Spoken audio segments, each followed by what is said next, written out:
গহীন পাহাড়ি গিরিপথ, একটু পা পিছলে গেলেই সোজা কয়েকশো ফুট নিচে। এমন দুর্গম পথে একা হেঁটে চলেছেন বাংলাদেশের মেয়ে ইয়াসমিন লিসা। নেপালের দুর্গম হিমালয়ের ৬,৪৭৬ মিটার উচ্চতার মেরা পর্বত জয় করেছেন পর্বত আরোহী লিসা। এ বছরের মে মাসে এই অভিযান পরিচালনা করেন তিনি। বেস ক্যাম্প পর্যন্ত পুরো ট্রেকিং তিনি সম্পূর্ণ করেন একা, যদিও চূড়ায় উঠার আরোহণে একজন গাইড তার সঙ্গে ছিলেন। একা নারী অভিযাত্রী হিসেবে মেরা পর্বত অভিযানে পথ ছিল দুর্গম, প্রতিকূল ও ঝুঁকিপূর্ণ।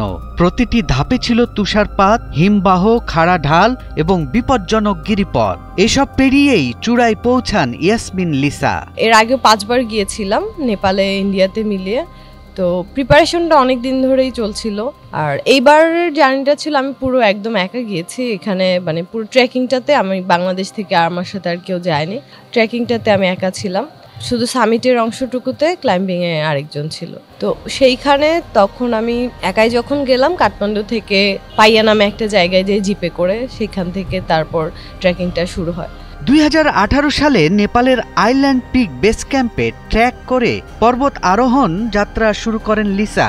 একই বছর ভারতের নেহরু ইনস্টিটিউট অব মাউন্টেনিয়ারিং থেকে নেন মৌলিক পর্বত আরোহণের প্রশিক্ষণ। এরপর থেকে আজ পর্যন্ত তিনি জয় করেছেন 3টি 6,000 মিটারের বেশি উচ্চতার পর্বত, 4টি 5,000 মিটারের বেশি উচ্চতার পর্বত। সবকটি অভিযানই সম্পূর্ণ করেছেন নেপালের বিভিন্ন দুর্গম অঞ্চলে। তো আমি যখন পাইয়া থেকে জার্নিটা শুরু করি, তখন আমি পথে কাউকে পাইনি। পুরো পথটা আমার একা ছিল, এমনকি মানে কোনো নেপালির দেখাও পাইনি। 2022 সালে একা একা সম্পূর্ণ করেন অন্নপূর্ণা বেস ক্যাম্প ট্রেকিং।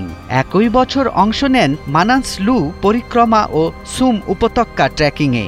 2024 সালের অক্টোবর মাসে সম্পূর্ণ করেন নেপালের বিখ্যাত 3 পাস ট্র্যাক এবং আরোহণ করেন আইল্যান্ড পিক ও লবুচে পর্বত। আমি যখন ট্রেনিংয়ে গেছিলাম, তখন আমার যে ইনস্ট্রাক্টর ছিল উনি একটা কথা বলেছিল যে পাহাড় কিন্তু পাহাড় কিন্তু ছেলে বা মেয়ে বোঝে না। তার যেই রিজগুলাতে পার হওয়া কঠিন, সেটাতে ছেলেদের জন্য কঠিন, মেয়েদের জন্য কঠিন। সেইখানে কিন্তু মানে সে বুঝবে না, ন্যাচার কোনো ছেলে না মেয়ে এই ডিফারেন্সটা করে না আমাদের মানুষের মতো। তো ওই চ্যালেঞ্জটা কিন্তু ছেলেরাও যেমন নিচ্ছে, আমরাও নিচ্ছি। ডিসেম্বরে অংশ নেন বাংলাদেশের নারীদের প্রথম শীতকালীন অভিযান সুলতানার স্বপ্ন অবারিত এ। সেই অভিযানে তিনি জয় করেন ইয়ালা পর্বত, সুরিয়া পর্বত এবং গোসাই কুণ্ড। প্যাঙ্গমের পর থেকে একটা জায়গা থেকে শুরু করে অধিকাংশটাই বনের পথ ছিল। তো বনের পথটা দিয়ে একা একা হাঁটাটা আমার জন্য একটু চ্যালেঞ্জিং ছিল। মানে আমি কখনো একা ওইভাবেই করিনি, মানে একা চলিনি। তবে খুব ইচ্ছা থাকতো, সবসময় মনে হতো যে কখনো যদি বনে একা একা হাঁটতে পারতাম। তো এইবার আমার অনেক বছরের স্বপ্ন পূরণ হয়েছে। পর্বত আরোহণ শুধু একটি খেলা নয়, বরং নিজের সীমানা পেরানোর নাম, এমনটাই মনে করছেন ইয়াসমিন লিসা। তিনি বলেন, এই অভিযাত্রা দেখে বাংলাদেশের অনেক নারী যেন আত্মবিশ্বাসী হয়, বুঝতে পারে অনেক অসম্ভবকে সম্ভব করা যায়। নেপালে গেলেই মানে বাংলাদেশ শুনলেই ওরা বাংলাদেশের ফুটবলারদের কথা বলে। এই যে ফুটবলে, ক্রিকেটে মেয়েরা এত ভালো করছে, আমাদের বাংলাদেশের মেয়েরাও কিন্তু পারে, চাইলে সমান তালে পাহাড়ে যেতেই করতে। আমাদের যদি ওই পৃষ্ঠপোষকতা ভালোভাবে আমরা পাই, আমরা নিশ্চয়ই ভালো কিছু করতে পারবো।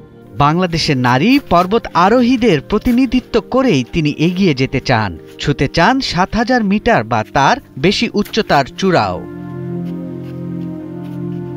সৈয়দ রাশিদুল, 71, ঢাকা।